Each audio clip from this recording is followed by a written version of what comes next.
So hi to anyone watching this. So I built a what I call a grow table or a grow station or a plant table or whatever you want to call it. Very amateur job to grow some of my summer and spring seedlings indoors during winter. This video I'll be going over the details of how I made it. Um, it includes a fan, it includes a heat pad, it includes a lamp, and an Arduino microcontroller to to control it all. This is a pretty it's a pretty amateur job, so don't necessarily take my advice on any of this. And this is going to be a pretty long video because I go into quite a lot of detail on a lot of the different pieces and how I did it, from the code to everything.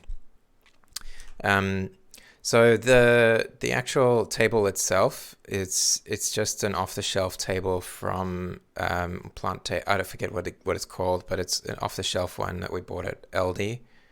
Um, and I'll give details on the grow light that I've suspended in there, and an off the shelf heat pad that's not in this photo, but it's underneath, that I just got out of Amazon. It's a little 20 watt heating pad. Um, the fan is a CPU fan I had lying around. And it runs quite nicely for this use case. The electronics I originally intended to have on the outside of the grow station, whatever you want to call it, the table, and mount it on the outside, and then have cables going in for the temperature sensor, the heat pad control, the lighting, and the fan. But it turned out to be much simpler, although less space efficient on the inside, to just put the box on the inside and have one cable going in, which is the power cable for the whole thing. And then all the cabling's on the inside, which is at least neater from the outside, although it doesn't give you as much space for plants. And of course, beware that if you're now watering your plants around AC electronics, this may not be the best approach. So maybe consider putting it on the outside if you're worried about safety. So I'll show you here the circuit. This is what it looks like in the circuit. Let me get something to point with. Hold on. So there's an Arduino microcontroller. This is the Arduino Nano 33 IoT, if I got those terms in the right order, which has an onboard Wi-Fi module, Wi-Fi or Bluetooth module, and then it has USB for connectivity to your PC for programming and that, and it has a nice Cortex M0 or M0 Plus or something processor on it, which is quite a nice microcontroller. It's an ARM-based microcontroller, not the old AVR architecture. We also have here the main things here. There's an AC. Also, let me start here. There's an AC input here, coming in as a kettle plug, and then I've got an AC to DC converter here that converts to 12 volts. And then I've got a number of relays here that are AC. I've got 240 volts or whatever it is on this side, and then a 12 volt input here. The microcontroller gives out 3.3 volts, I think, on the IOs. So there's also some. I think I used FET transistors here to power the relays from the microcontroller. So that gives you I think I'm using the 12-volt signal here on the relays, and because the relays are mechanical devices, it also helps to have the higher power that you can get from the FET compared to the direct output from the microcontroller.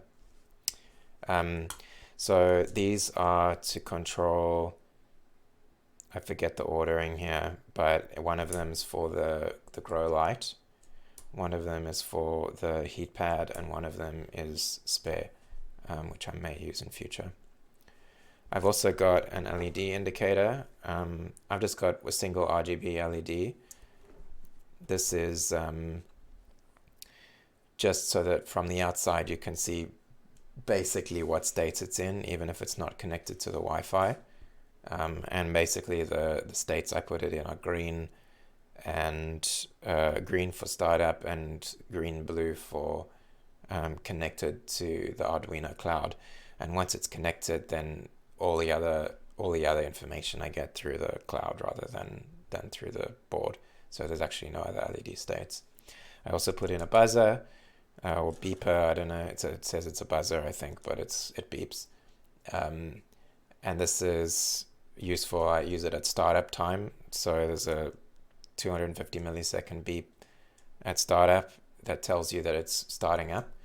That's useful. You can hear it essentially reboots, which is useful. If you hear it and you didn't intend to reboot, then you know there's something gone wrong. And then it's got a shorter 50 millisecond beep once it's connected to the Wi-Fi, actually to the Arduino cloud. Then I've got a temperature sensor. I'll share the full BOM as well, so you can see what it actually looks like. And I've got a photo of the inside here, which I'll show as well before I wrapped it all up. So here's what it looks like on the inside before I shrunk the heat shrink. You can see it's got 3 connectors there. And then I had a larger piece of heat shrink around the outside, of course. So it's wrapped in heat shrink. The focus is not good here. It's wrapped in heat shrink. It's got a 4-channel cable here, which I use 3 of for the temperature sensor, which is there's power going to it, and basically then a linear signal coming off it. It's quite a nice sensor. And then I've got heat shrink around all of the connections on the inside as well, and then a nice big piece of heat shrink around the outside, which I put all the way up to the head of it. So it's not waterproof by any means, but it would be splash resistant.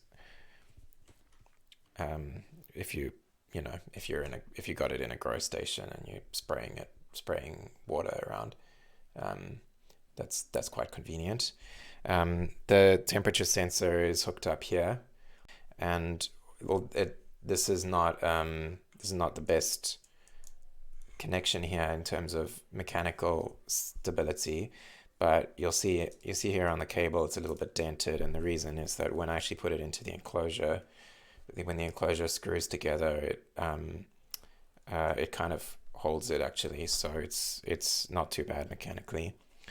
In addition to the temperature sensor, I use the same wiring for a 4-pin CPU fan, and that comes in on the right here, and that one I glued down as well. That one I glued down, which gives it a bit more mechanical strength. This is all pretty hacky. I must put my disclaimer there. I haven't done electronics in a long time, and I'm pretty amateur at this. So I'll show the electronics in more detail in the schematic, but that's basically what it looks like there. And if I finish unscrewing this thing,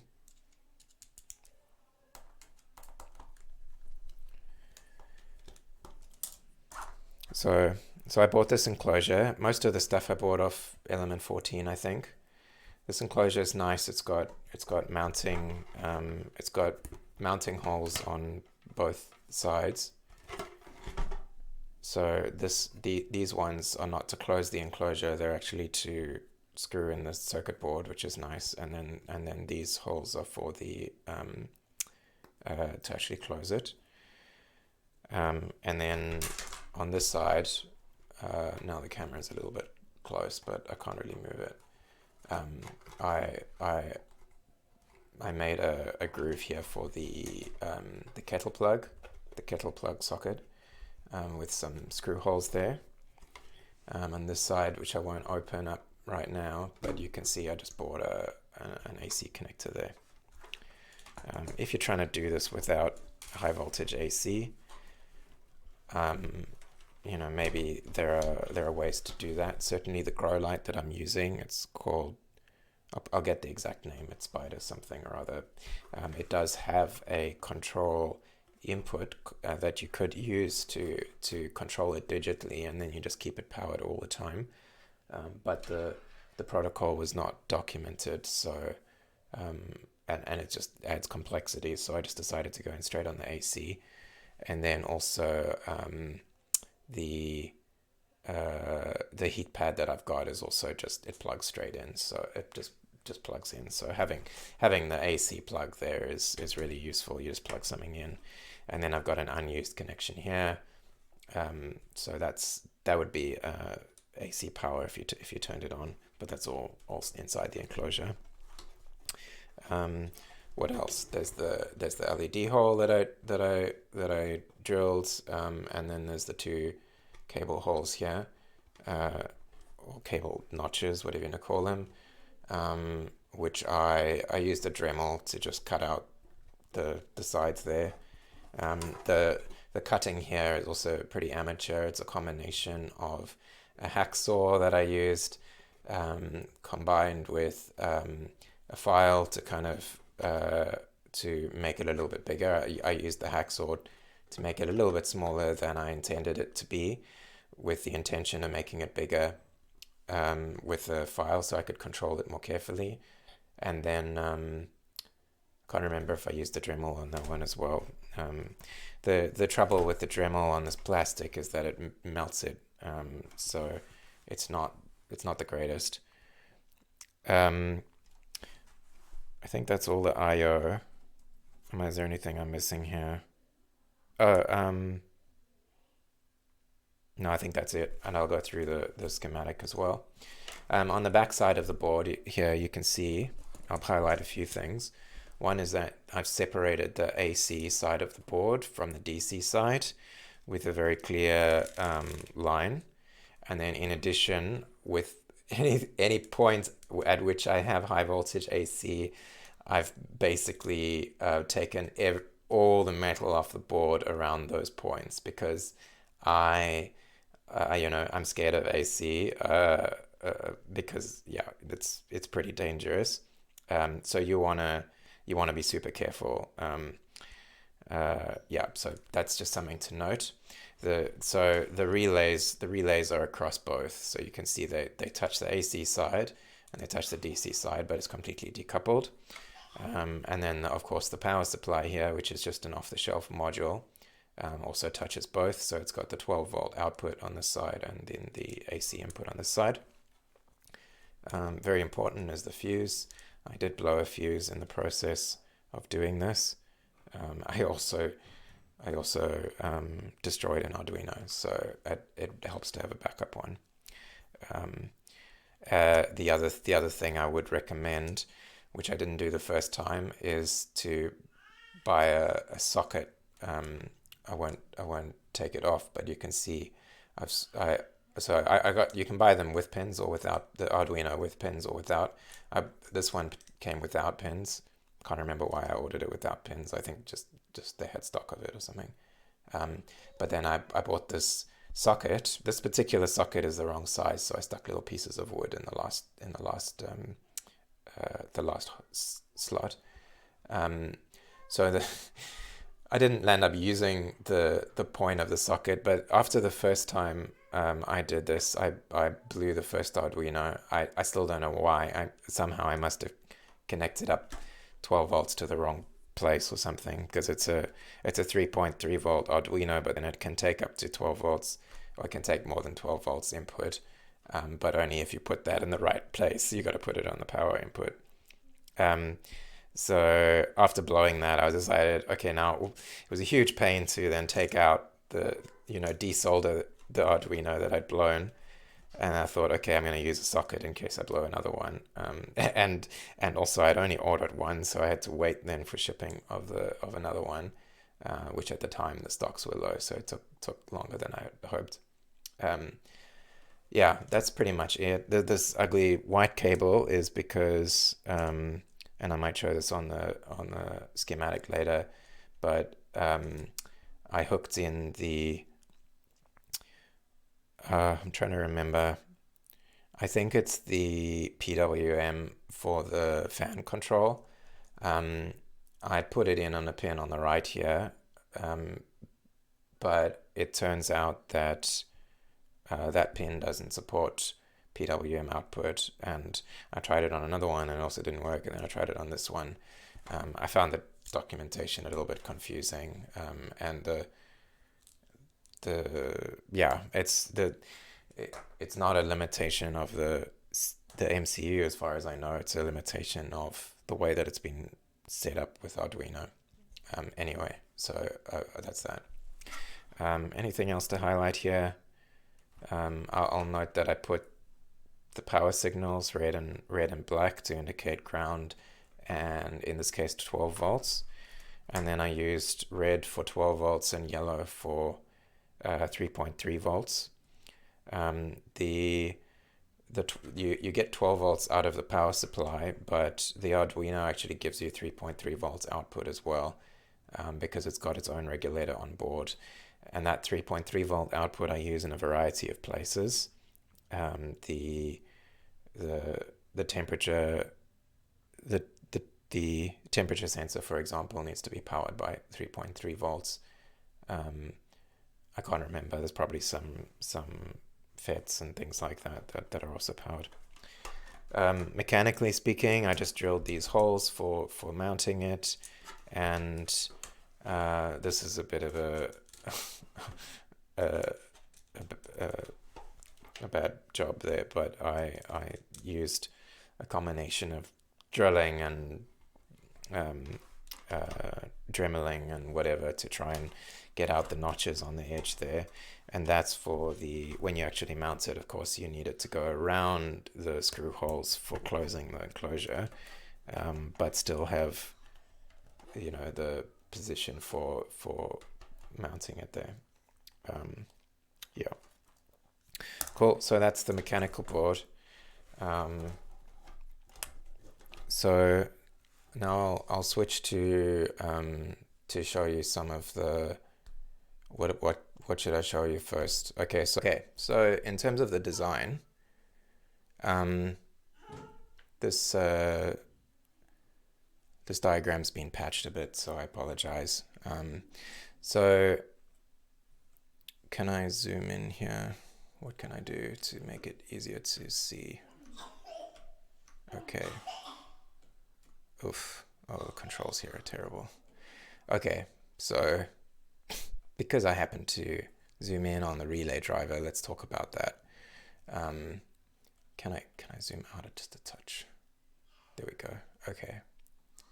So we're getting an input signal from the microcontroller. So there's three of these. This is kind of the relay circuit, and I put it in a box because it's repeated 3 times, and I didn't want to draw it up 3 times.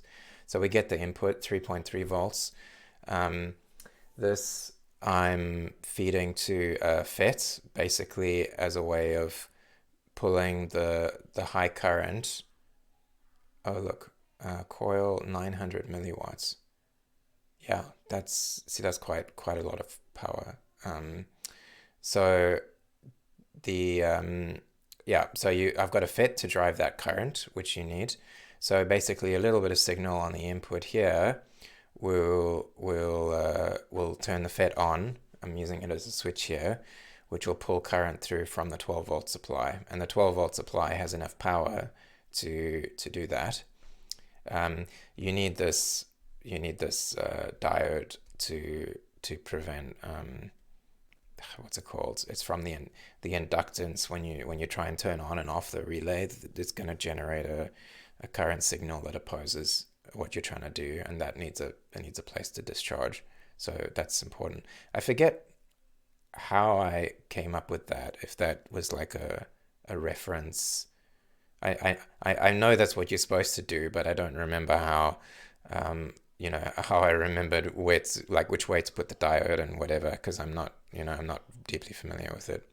Anyway, so these are the relays. The relay has the 240 volts on the other side, and I connected that up to the AC socket, that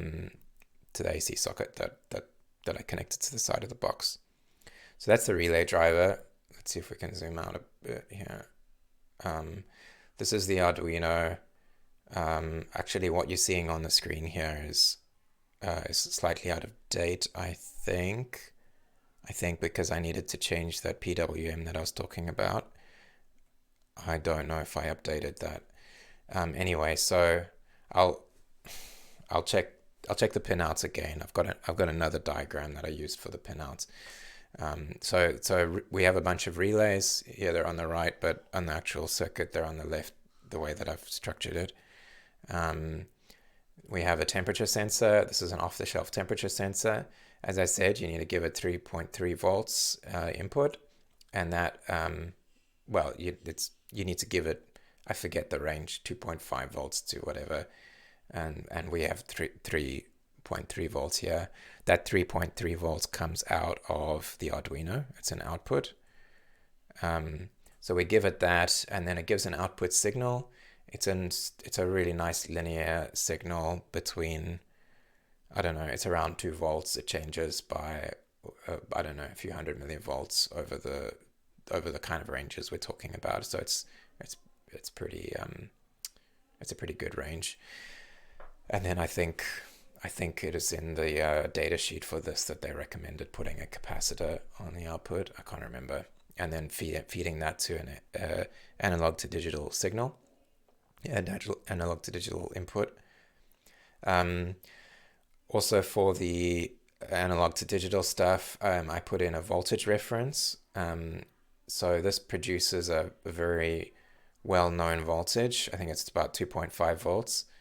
That then can be used to compare between the temperature sensor and the voltage reference. If you didn't have this, the Arduino would be relying on its own voltages, which might not be as accurate as this voltage. So your temperature might be a bit off.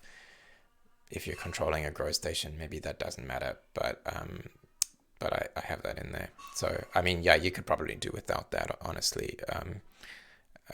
But your temperature accuracy might be a little bit out.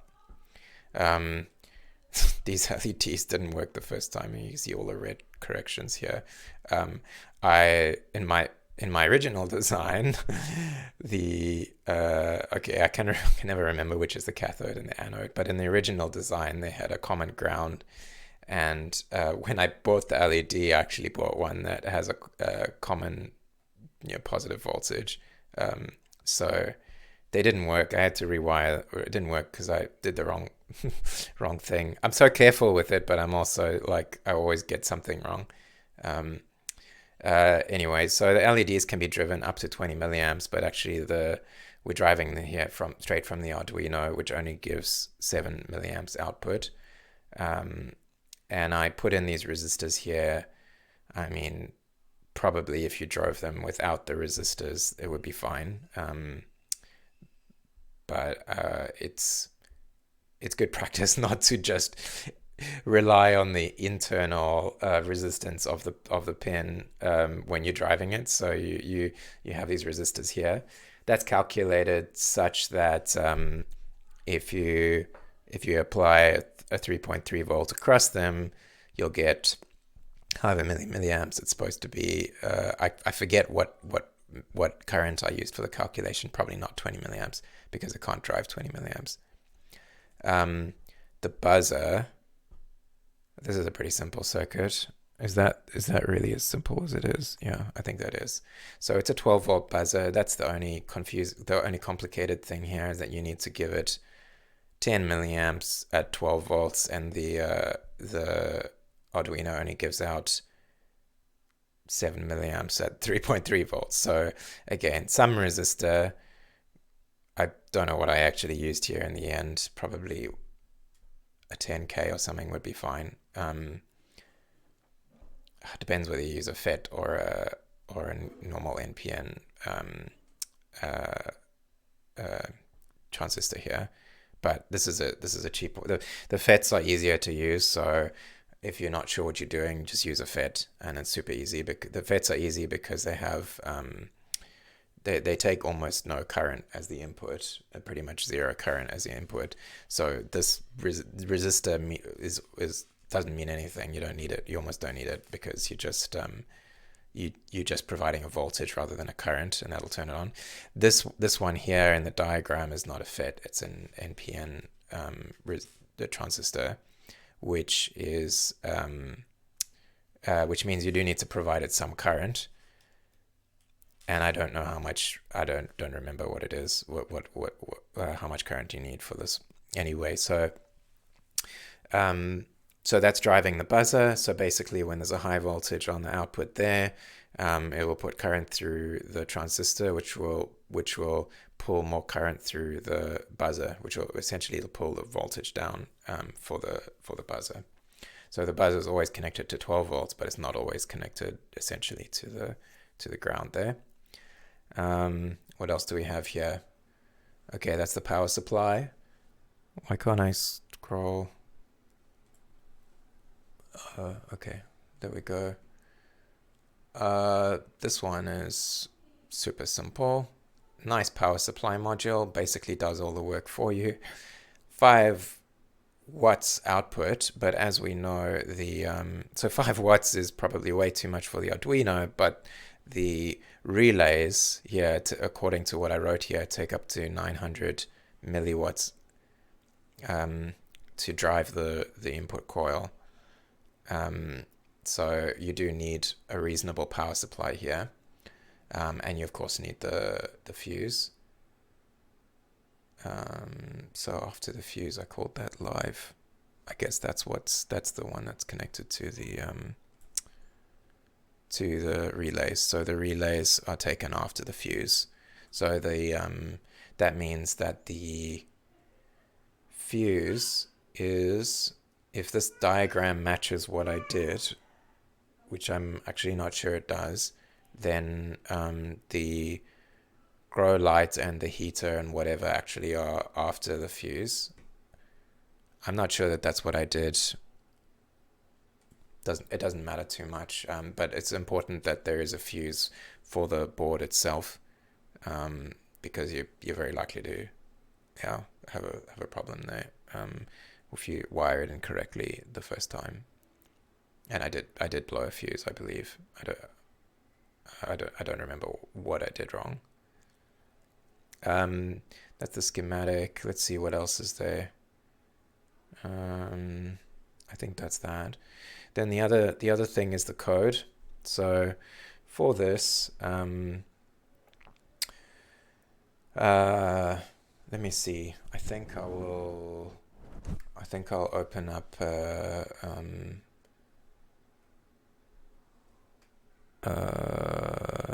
Arduino Cloud here. So I did most of the code in Arduino Cloud, in their cloud editor, and I will say the experience is pretty poor. I'll show you in a moment. Where's Plant Station? Arduino editor. Before I get to the code, so this is their online editor. I did most of it through this, and then I realized that, okay, really I should download the code and use their built-in editor. But they all have, you can do an over-the-air update through the cloud editor. You can't do an over-the-air update through their downloaded editor. Their cloud editor, it often doesn't it doesn't work, or it doesn't. I don't know. I just had so many issues. Most of the issues were about connecting to the device. Um, it would even using the downloaded editor was not a great experience. Um, okay, so Arduino Cloud. This is very interesting because I may be developing a competitor to Arduino Cloud with Microbium Cloud. So it's really interesting to see this stuff, um, and to see how they've done it. You have. Let me zoom out here. Let me go back here. We have. Do I need to actually? I should zoom in a little bit because I don't know what resolution this video is going to be playing at. Oh, the UI is just terrible here. Um, okay. So you define things. I guess the thing I have is a plant station. It's my thing. Um, and then inside the things, you specify cloud variables.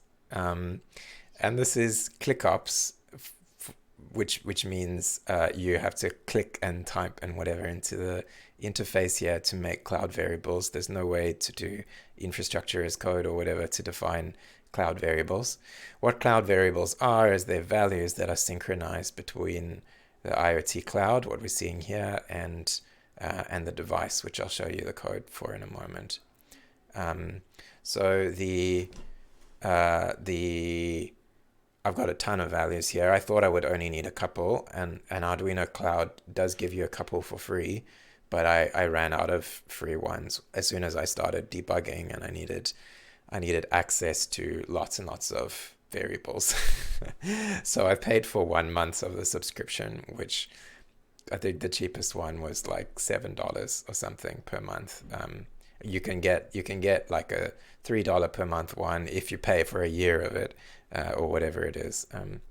Okay, so the main variable I'm getting from this is the temperature. That's temperature raw. Where is there a temperature? Cloud temperature. There we go. It's called cloud temperature because um, it's the temperature from the device's point of view that goes to the cloud. In the cloud, it doesn't make sense anymore. It sounds like it's the temperature of a cloud, but we're not measuring cloud temperature. Um, so you can see here the value that it last captured from a device. So we're talking about things here, and it's showing device values, which already seems like a UI nightmare. Like this, it's fine for hackers, and if you only have one of them. But more than one, if you have more than one device, like if you have more than one plant station, is your plant station a thing, and then your devices, you have separate devices? I don't know. Anyway, I will probably do more ranting about this as I go, because this is particularly interesting to me. But I suspect that whoever's watching this will really not be interested in all my comments here. But you're watching this video, so sorry. It's just what you get. So I've got here. Let me actually show the dashboard. The dashboard is a much nicer view of the variables. So the dashboard in Arduino, you can add components. If you're not familiar with it, you can add switches and buttons and things like that, which are UI controls. And then within a UI control, you can say you can hook it up to a linked variable, one of the cloud variables that we showed earlier. So for example, here we have a value, and we can hook it up to temperature, or I've got the derivative. I'll show you more of the code later about what all this stuff is, but I can hook it up to any of these things.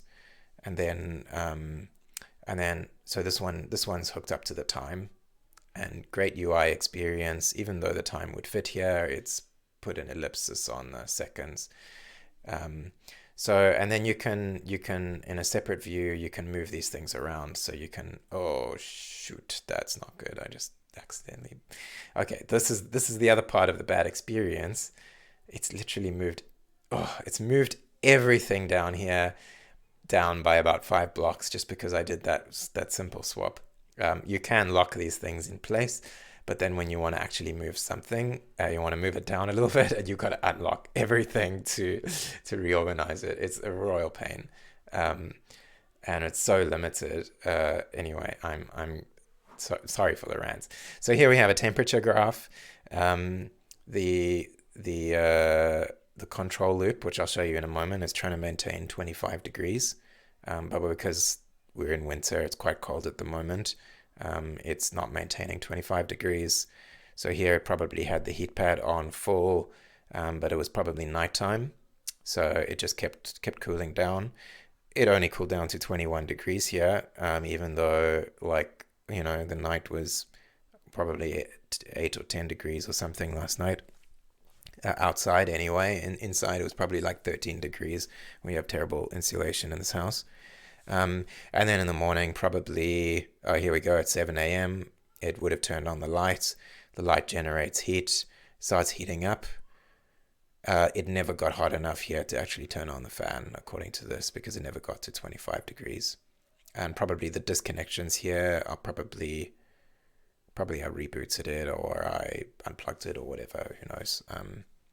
Because I needed to buy bolts from Bunnings, and I needed to measure some things too. And anyway, so that's just interruptions there. The time I'll mention, the time is really useful to have on here. Because you can glance at it and see if your stuff is up to date. Like now it is about 5:30 and it's saying that it was 2:45 on the device. So even though nothing else here tells you when this information was, it at least tells you, okay, well, this is out of date, definitely. Temperature, this particular control is pretty useless. It could have just been a value, but I was experimenting with the gauge. It's called a gauge control here, where you specify a min and a max.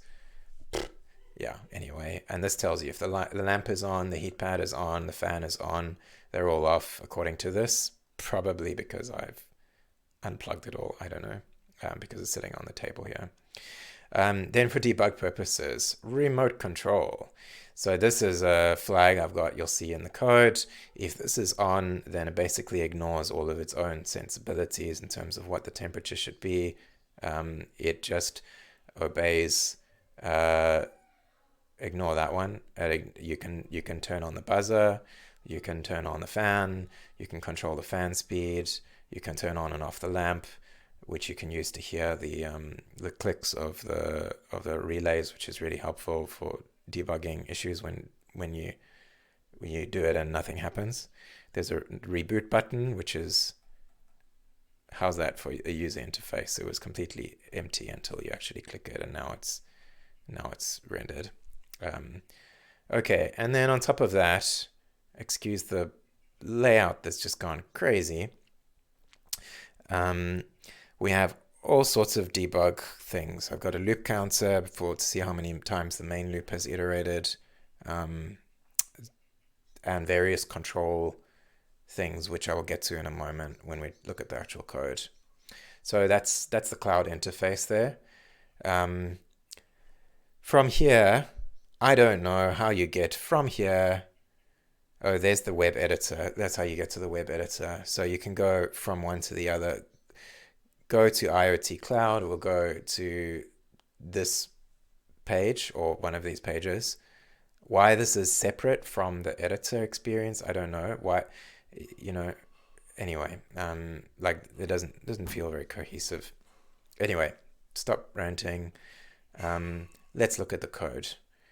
I'm going to leave the cloud here because the code, looking at it in this view, is just not as nice as looking at it in like VS Code or something. So I have 3 copies of this code, which is madness. I have it downloaded to the code directory here, where I can do git tracking and that. Then I've got it in the cloud, where I can do over-the-air updates. And then I've got locally installed Arduino, which is not just synced up by default to the cloud. You need to explicitly sync to the cloud. So often it's just not the same code as what's in the cloud. Furthermore, the code that you see here, when you actually download the code, if I say download sketch, they call project sketches in Arduino, in case you didn't know. When you download it, you get slightly different code. Like here is hash include Arduino secrets. Here there's no hash include Arduino secrets. It might be implicitly added when you compile in the cloud and then it's not here. But that inconsistency, it's frustrating. For one thing, because I'm constantly copy pasting to synchronize between that one and this one so that I can do Git versioning and stuff. And so that I can use a friendlier editor with Copilot and all of that stuff. Anyway, so not a good experience. This video is turning into a combination of a Arduino rant and a review of what I've done and an explanation of what I've done. Okay, so let's look at the code here. So Arduino sketches, weirdly, they are C++ files, but they have the .ino extension. And I created a library that I wanted to use, or just another file, IO file here. And I needed to also name it with the .ino extension, which is strange, even though it's a C++ file. So I don't know what they've done to the compiler that they're telling it, okay, only use .ino files and not C++ files anyway, but they are C++. Okay, so what have I got here? I've got, let's look at the IO first. So most of this, fantastically, is generated by ChatGPT. So thank goodness for ChatGPT, because it accelerates development phenomenally. I basically drew up the header file. I said, these are the things I want. I want to be able to turn the RGB LED off. I want to be able to set it red, green, or blue, or yellow. I'm only using blue and green. Anyway, built-in LED. Oh, there's a tiny little LED on the Arduino board as well that I just added in there. You can, I blink the LED just to show some activity. So if nothing else is happening, you can see the blinker. Okay, so relay controls, fan setting, fan speed, or reading the fan speed, setting it. Reading it is using a tachyometer. So it's not a like 0 to 1 thing, it's like a how many RPM thing. And then you're setting the speed, which is a PWM output to the fan, which the interface here I've used is just 0 to 1 value. Buzzer on, I wouldn't do. It's an awful beep. If you just left it on, it would be awful. But rather, there are the shorthands here for beep long and beep short, which do internally do a wait and then stop buzzing. So it's just a beep, and then reading the temperature. There we go. Which used to read a float and now reads a long. I will say why that is, because floats are slow. Of course they're slow, but I thought they wouldn't be that slow on a Cortex M0 processor. I can't remember, but it's a beefy microcontroller as microcontrollers go. I mean, the M0s actually are the lowest end of the Cortex range, but and they don't have built-in floating support for sure. But I thought it's okay. It's only one sensor, but what it turned out that you can't just poll the temperature sensor every, say, second or every minute. You've actually got to poll it like thousands of times per second and average that out. Probably you could have just put a big capacitor on the input and done it in analog. But anyway, the temperature sensor is quite noisy, and that's, if you're okay with that, that's fine. You just read as often as you can. But I wasn't happy with how much noise I was getting, so I wanted to read more often. And as soon as you read more often, then you start getting overheads in all the floating point operations. So temperature I've done as a long. And I did it as a long in millidegrees. Of course, a long goes up to like 2 billion. So 2 billion millidegrees is more than enough temperature range. And then obviously a thousandth of a degree is also more than enough resolution. So a lot of the code is, as I say, generated by ChatGPT. I did it in pieces. It can't generate the whole thing because it doesn't have the window size to do it. But I said, okay, just generate this and now generate that or whatever. I'd copy paste a piece of the interface, the header, and say, okay, I want the LED to do this. And I'd explain to it that the LED is connected on pin whatever, and I just explained to it in English how it's wired up, and then let it do all the initialization and whatever, and then I copy pasted that in. So there's an initialization section, and then there's the actual controls, and it knows Arduino better than I do. I don't know Arduino at all, really. Or I suppose I've now used it a little bit, but I didn't know it at all before this.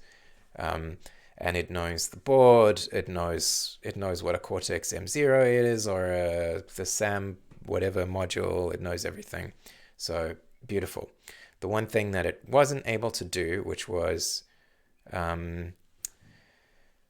frustrating. Let me try and find it. Where was the code? I've commented it a lot here because I was working in the cloud and I don't have Git and all that. The frequency of the PWM, right? The standard for the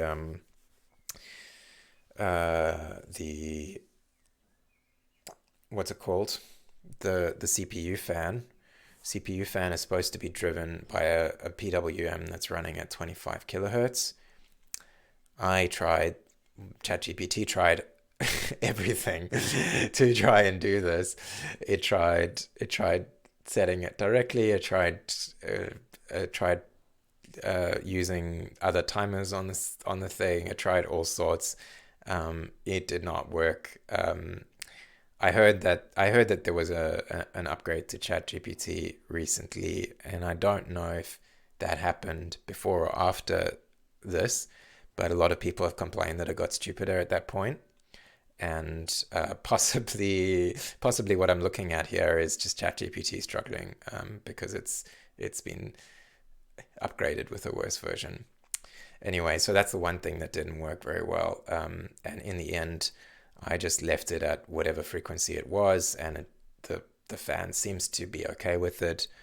I didn't want it to be just seeming to be okay with it. I wanted it to be, I wanted it to be the correct value, because I was worried that I might not be driving the fan up to its full potential if it's running at the wrong clock frequency. Okay, so this is the main code. So I used a couple of libraries here. These are recommended by ChatGPT: TimeZone, TimeLib, and NTP Client. Actually, NTP Client was one that I suggested to ChatGPT because I just came across it. So in Arduino, the way that you handle libraries is that you click on the Libraries tab here, and you go search for libraries. Look at that. Did you see that? I'm so glad I got that on video. That just happens. It just randomly refreshed, and while it's refreshing, it tells you that the site is down. um, so, where was I? Okay, so you can search for libraries here. You can check that it's compatible with your device. Faustina here is a randomly generated name that it gave to this exact microcontroller. Loading Arduino Cloud. Yes, such a great user experience. Such a high bar to reach with Microbiome Cloud. Anyway. So why do we need these? Okay, well, there's a few reasons. One is that this Arduino does not have a real-time clock on board, so it cannot keep track of the time on its own. Even if it could, you would need a way to set the time. And the way it's done here is that every hour or so, I've got it hitting what does NTP stand for? Something time protocol. Can't remember. An NTP server. I don't know what it's actually hitting, but ChatGPT wrote it for me. Um, and then the other thing is that, of course, once you get the time from the server, you need to know what time it is locally, and so you need time zone. You need to configure the time zone, and that changes according to the season. Why do you need the time? Of course, you need to turn on the lights at the right time. So I've configured to turn on the lights at 7 a.m. and turn it off at 7 p.m. So I need to know what time it actually is. So that's that. The NTP client library does. Oh, look, it's included twice here. It does keep track of its own. It does, like, once it's synchronized the time, it will keep it as accurately as it can until you tell it to synchronize again. But because there's no real-time clock on this Arduino, it will drift over time. At least that's my understanding. Okay, so let's skip over some of the variables for the moment.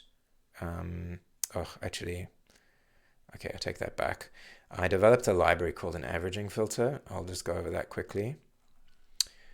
This was a later edition, and if you're doing this yourself, you don't need this necessarily, but I'll post all the code for all this anyway. This averages an input over a certain number of values. Again, I didn't write this code. ChatGPT wrote this code. I did tweak it. It wasn't quite what I wanted the first time, the first couple of times that I wrote it. So the averaging filter here, I have an averaging filter here of 1,000 values for the temperature and 32 values for the temperature derivative, which I'll get to in a moment. So that means that I think I sample the temperature every, let's see, temperature 10 milliseconds. So I sample it 100 times a second. And then I've got a filter for averaging over 1,000 samples, which would then be 10 seconds. I've learned the hard way, do not make this too big. It was still noisy at 1,000 samples, so I wanted it to be more. I wanted like 10,000 samples, or even 4,000 or 2,000. And if you just bump this value up, it appears to run okay, and then you have false hope. But then, like, what happens is that as soon as it boots up okay, and I'm scrolling as if I'm booting it, but actually I'm just distracting. It appears to run okay, but what happens is that during startup or even after startup, you want to synchronize the time or something, and it might use a little bit of extra dynamic memory to synchronize the time, and it tries to allocate it and it can't get it because there's this filter that's taking up a huge chunk of your memory. And I thought there was plenty of memory left, but clearly not. When you compile it, it tells you there's like 24% memory or left or whatever. I don't know. It seemed like a reasonable amount to me. But no, don't bump this up too high. If you need more filtering than this provides, get a resistor and a capacitor on the to do a simple RC filter on the input. That's probably the best way. Probably what I should have done if I'd done it in the original design. That's probably what I would have done. And then you still need some kind of averaging filter, probably. I wouldn't rely only on the analog filter, but anyway. So we've got averaging filters. So averaging filter, you give it a value, it gives you back consumes a value, and it returns an average of the most recent n values, where n is the generic parameter there.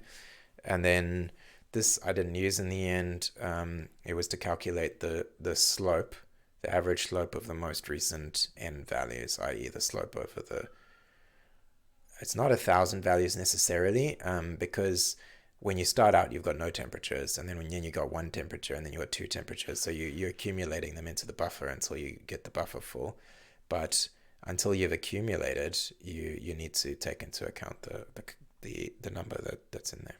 Anyway, that's it. Okay, so various other things. I'll skip that section until later. This stuff is generated by ChatGPT. This is related to the time zone management. The I don't know how big my face is on the screen. So I don't know if yeah, anyway. So I created another library here called an interval timer. This is because I kept on encountering this pattern in my code, and the code was getting uglier and uglier. So I created this interval timer. This, I don't remember if ChatGPT wrote the first version or if I just went in and wrote this. It's pretty simple. Basically, the idea is that you instantiate the timer with a certain number of milliseconds, and then in the main loop, you just call dot check, and it will return true if the timer has expired and false if it hasn't. And if it's expired multiple times since you last checked, then check will return true as many times as it's expired. Okay, so that's that. So then there's initialization code. A lot of this is just built in. This is what comes when you start an Arduino project. I do beep the buzzer quite early on, and I need to set up the I/O before I beep the buzzer, so that's right at the beginning there. And then I set the LED, so tell you, okay, we're booted up, we're ready to connect. Then it connects. Then this, I don't remember who wrote that. Then it goes into this loop while it waits to connect to the cloud, which is basically, that's setting up the Wi-Fi,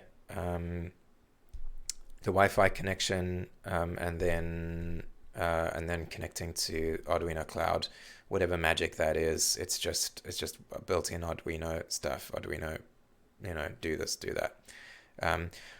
Why did I do this as a blocking loop at startup? For a few reasons. The first is that, well, the reason it's here in the final state is because I actually moved it to the main loop, and it is the Arduino code is atrociously blocking code anyway. It's even if you try and write asynchronous code, like every time you hit Arduino, where's the update? Where's the update? Update. There's a, where did I put it? Oh, there's time client. Oh, Arduino Cloud update. I'm looking right at it. So every time you call Arduino Cloud.update, which you're supposed to call in your main loop, and I think that's probably doing things like resetting the watchdog timer so that your device doesn't reboot, and it's synchronizing between the device and the Arduino server. This call takes like 100 milliseconds, over 100 milliseconds, in my measurements, which is an eternity when it comes to these kinds of devices that may or may not be trying to do other real-time things.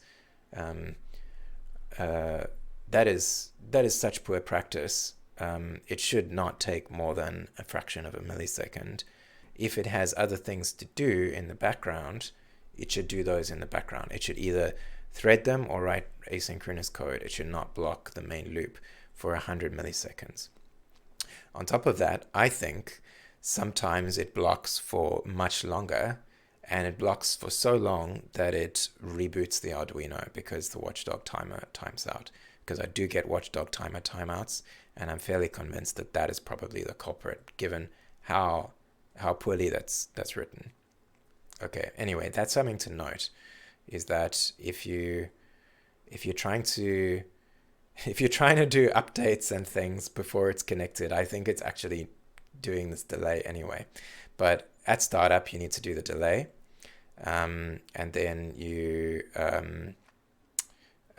don't need to do the delay. But this once it's connected to Arduino Cloud, it clearly has a Wi-Fi connection, and that when it has a Wi-Fi connection, you can do the time synchronization, and that's what it does here. Okay, then once it's all initialized, beep short, it just tells you that it's initialized. Beautiful. Okay, there is a serial output here. the serial is multiplexed over the USB so that you can actually see it in Arduino, in the Arduino editor, which is actually a really nice feature. Okay, then we have the main loop. The main loop mostly consists of all these timer checks to do all sorts of various things. So what are all these things? Okay, well, okay, let's firstly, if the reboot variable is set, then do a reboot. That's from the reboot button. If you hit the reboot button, it will set reboot to true. It will do a reboot. Okay, next, okay, this is a throttle that I put on the main loop so that it goes at a maximum of 1,000 loops per second. That's a timer of 1 millisecond. That's not strictly necessary, but the reason I included it is because once I'd refactored everything into timers, the main loop is doing almost nothing, and so the loop counter was just counting like, you know, as fast as it could, which is not really that useful. Pretty much as fast as it could. Most of the stuff's in the timers. Anyway, okay, Arduino Cloud Update. So this I moved into into here. When you get an Arduino sketch off the you know, the startup code or whatever, the template code, whatever the initial project, the Arduino update is at the beginning of the loop. It just updates every loop cycle. By the way, this loop is called by Arduino in a cycle. So it's just called in a loop, but it takes 100 milliseconds each time it does. So it was creating a terribly slow loop. And if you want to do things like polling the temperature and stuff like that, that's just terrible. Let me check my phone. Where's my phone? Oh, there's my phone. Okay. I can stop this video if it hasn't stopped itself. Oh dear. The battery died. Oh dear, I hope it captured that video. Okay.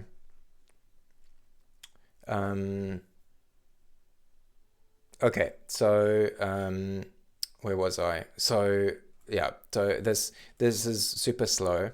So I decided to only do it on a schedule, and the schedule I did is 1 second. That, as I say, is probably resetting the watchdog timer. I don't know. But oh no, you know what? It's probably not. The watchdog timer is probably set by whoever's calling the loop. Anyway, so this will block the main loop for about 110 milliseconds every second, or 100 and something. It varies from loop to loop. And then I was measuring the delay, and then this variable is a cloud variable that then gets synchronized to the dashboard so I can see how much the delay is. Okay, when it's connected, show blue, otherwise show green. So green just means it's running, blue means it's running and connected. Actually, blue here is blue and green, the way it's implemented. So it's the RGB LED with the blue and the green on. This was meant to just show you when it disconnects, although I've never actually seen it go from blue to green. I've only ever seen it boot up and go from the boot green to boot blue. Okay, time synchronization. This is a much longer schedule. 3,600 seconds is an hour, I think. So every hour it's going to synchronize the time, and it does it once at startup. There's a built-in LED. I do flash that for, as I said, so you can see some activity. The timer temperature sample. So this is reading the temperature. This is every 10 milliseconds, I believe. So 100 times a second. So that's calling that function, and it's putting it through the filter, and then we have the filtered value. Okay, and then we have once every second some more interesting stuff happens. This is more of the control loop stuff. So we convert the temperature, which is now the filtered temperature in milli-degrees Celsius, convert it to a floating point in Celsius. That's passed to the cloud. And then, okay, now maybe I will skip over this and come back to it, but yeah, that's fine. Okay, then I read the fan speed. I'll come back to this because the derivatives and stuff will be easier to explain when I get to the control code. Okay, so there's the fan speed that we read. I've put that straight into the variable that goes to the cloud, and that's also actually the fan speed is not used anywhere. It's only for reporting to the cloud.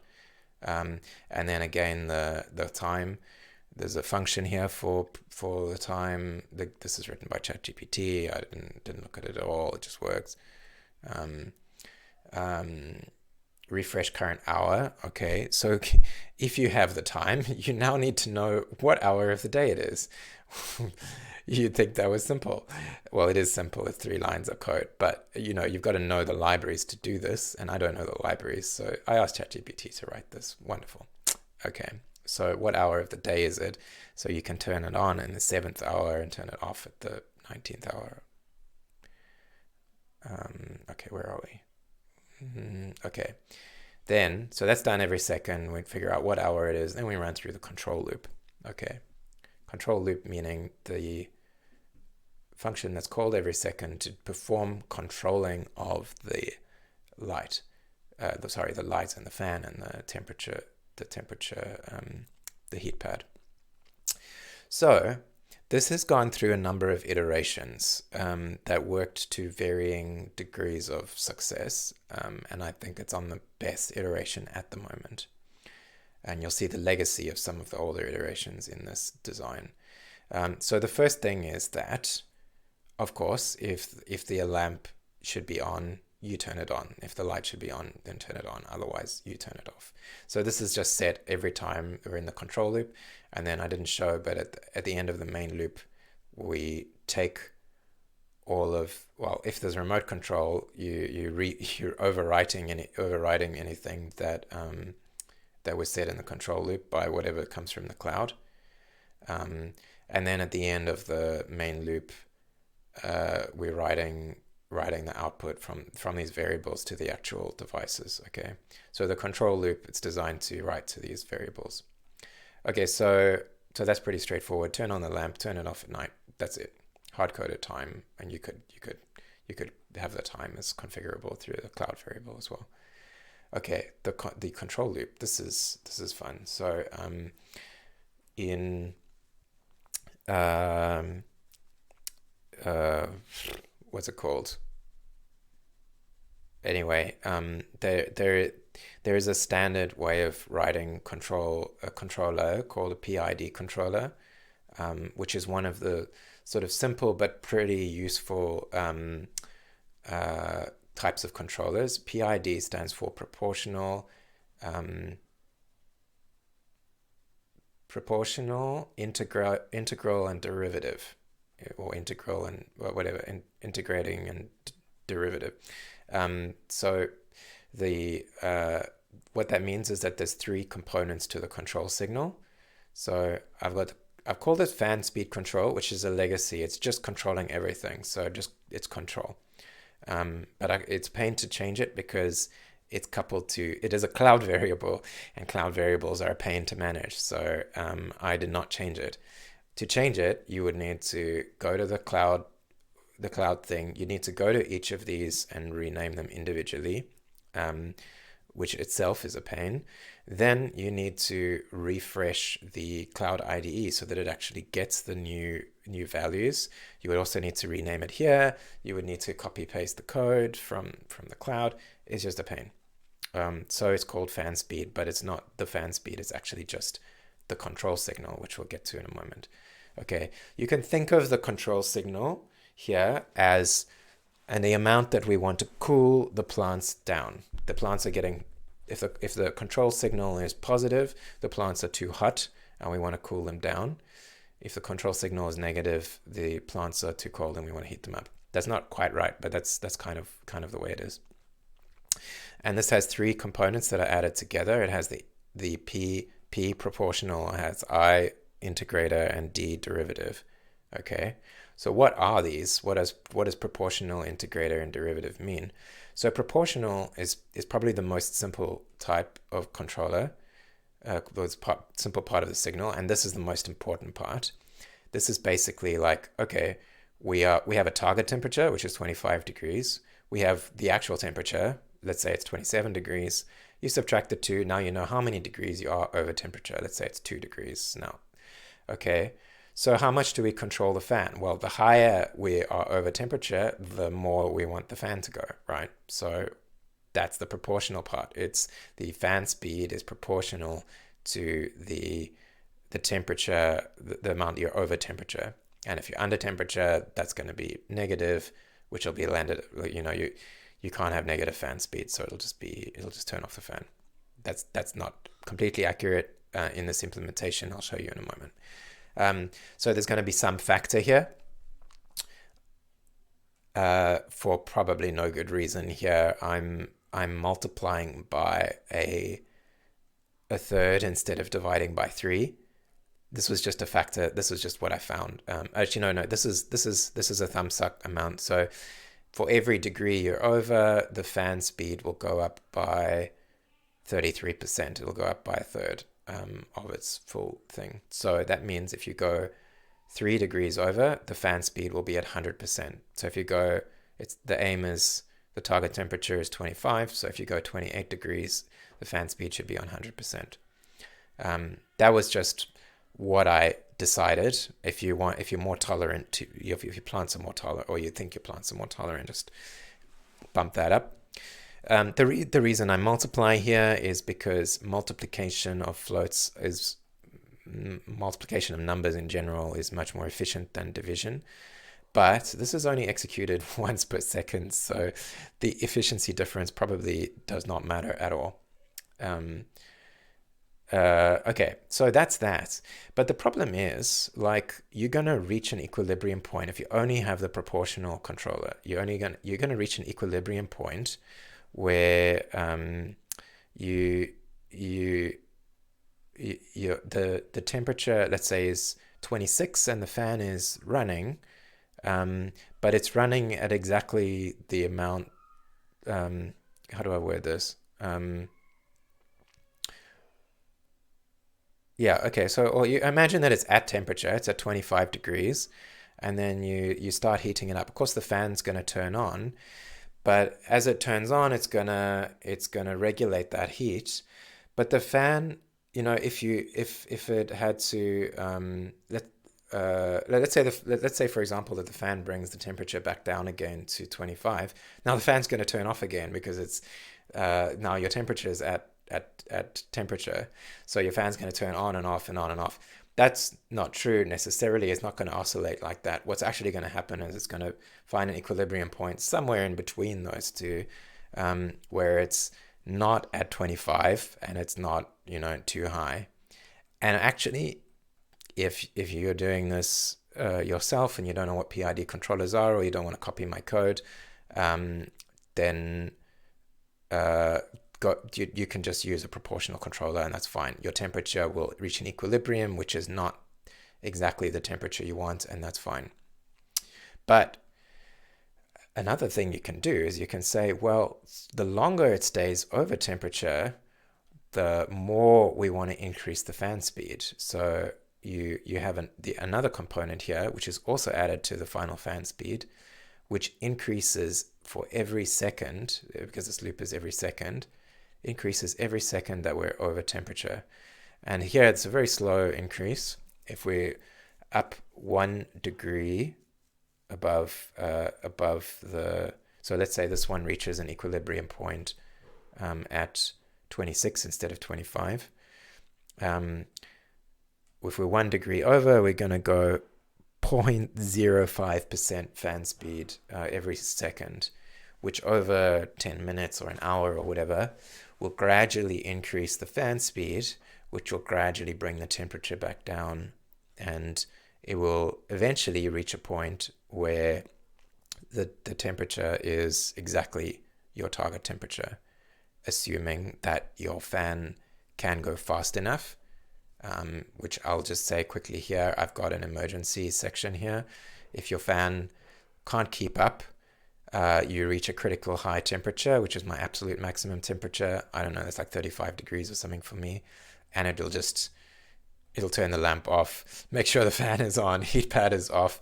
Like if a control loop fails for some reason, you got a bug in it, or the fan just can't keep up. Maybe it's a hot day, maybe your lamp is on too bright, maybe the ventilation in the thing is not high enough, that it will do that. I should say that probably you should never get to this point.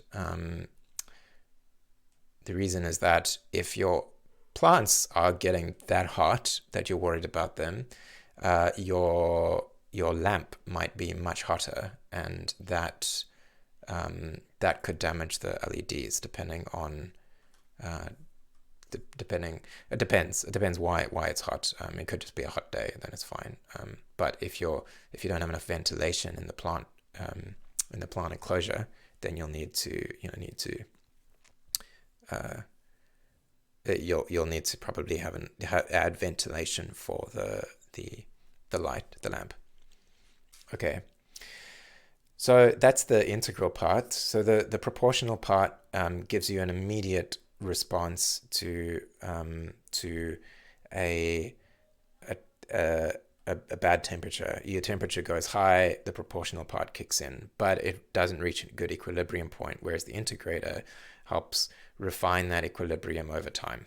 Okay, and I did it super slow to avoid oscillation. If you're integrating too quickly, it might look nice, but it depends how many plants you've got in the plant box as to how quickly the fan speeds, the change in fan speed affects the change in temperature in the box. And if you have this number too high and too many plants in the box, then the integrator will react too quickly. It'll integrate a lot. It will turn the fan speed high, and you'll start getting oscillation where the fan speed is high, and then it'll drop the temperature, and then the integrator will eventually catch up and turn off the fan, and then the temperature will go up again. It will oscillate. So keep that low.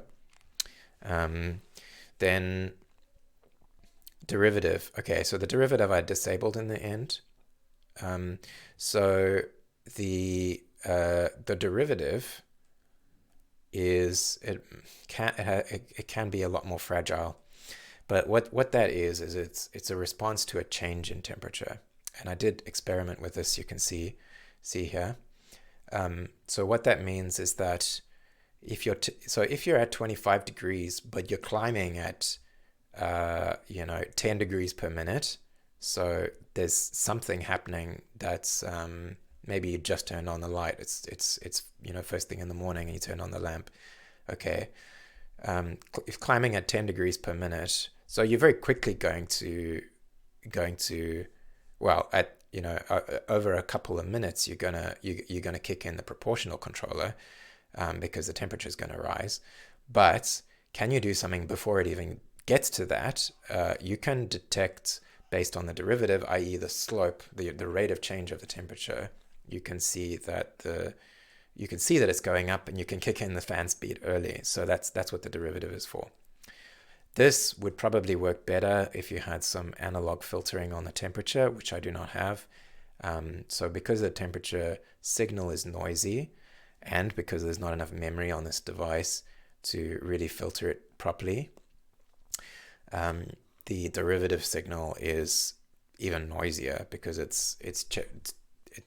as your temperature is going up and down, it's catching all of those up and down changes, and so that's just, it introduces what happens is that every time your temperature changes a little bit, your heat pad turns on, and your heat pad turns on, and your fan turns off, and your fan turns on, and your heat pad turns off, and it's like it's trying too hard to maintain the temperature. In the end, I decided to just keep it simple. So actually, it's just a PI controller, not a PID controller. Printing it all to the console, not too important. Okay, now I said that it's not actually accurate to say that it's the fan speed. It is the fan speed. It is just a control signal. And the reason is because in the end, I found that the heat pad should also be controlled off the signal, and the fan on-off signal should also be controlled off this. So what I did is I said, okay, fan speed 0. So if you have the fan on, let me talk to this one rather. Where is it? If you set the fan on, i.e. you give it voltage, and you set the speed to 0, it's not stopped. 0 does not mean stopped. 0 means the lowest speed that it can go at, and it is very slow, as in it's like dead quiet. You can't even hear that it's going at all. I mean, it's pretty quiet even when it's on full, but it is reasonably slow. But it's probably, if I remember right, the slowest was about 600 RPM, and the fastest was measured at like 2,200 RPM or something like that. So the slow is pretty slow, but it's not stopped. So what I said is that, okay, well, if 0 fan speed is 600 RPM, then let's say that minus 40% fan speed is actually off. If you got less than, so you need some hysteresis here. You need different values to turn it on versus turning it off. But if it drops below minus 50%, it'll turn it off.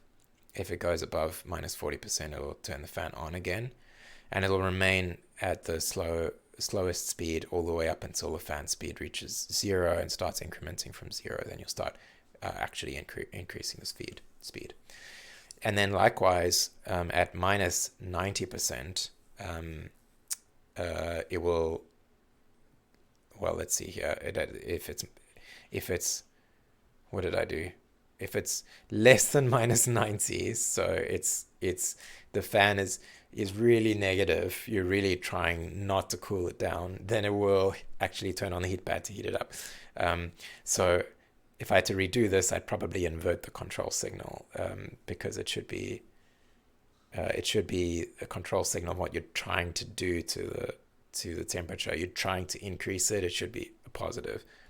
But this is the opposite because it started out as a fan speed controller. Okay, so yeah, and then we got hysteresis here, a bit more hysteresis because we're working with an AC device. So if the signal goes up to over minus 50, then it'll turn the heat pad off and turn the fan on, or right above that it'll turn the fan on. Okay, then we got the emergency overrides. That is, let's just see here.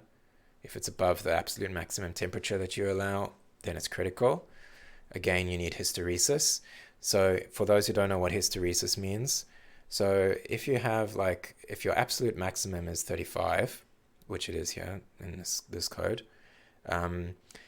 you got a floating point value here. If it's at 34.999, 1 second, and then at 35 the next second, and then at 34.999 the next second, what you're doing is you're going critical, non-critical, critical, non-critical. You're turning the lamp on, off, you're turning it on, you're turning it off, you're turning it on every second, which is, it's exercising the relays, it's putting strain on everything that turns off and on. So do not do that. You need a hysteresis band, which means that when you turn it on at the maximum temperature, but if it drops a bit, you don't turn it off yet. You let it drop a bit more before you say, okay, it's definitely not at the maximum temperature, you can now turn it off. Okay, and that's done on all of this stuff, hysteresis on any of these binary signals, but the analog signal, of course, doesn't need that hysteresis. So that's it. I'll leave links in the description to a page with all the resources and things like that. If you've made it this far, I'm super surprised because I'm sure there's better places to find information on building this kind of stuff. But good luck.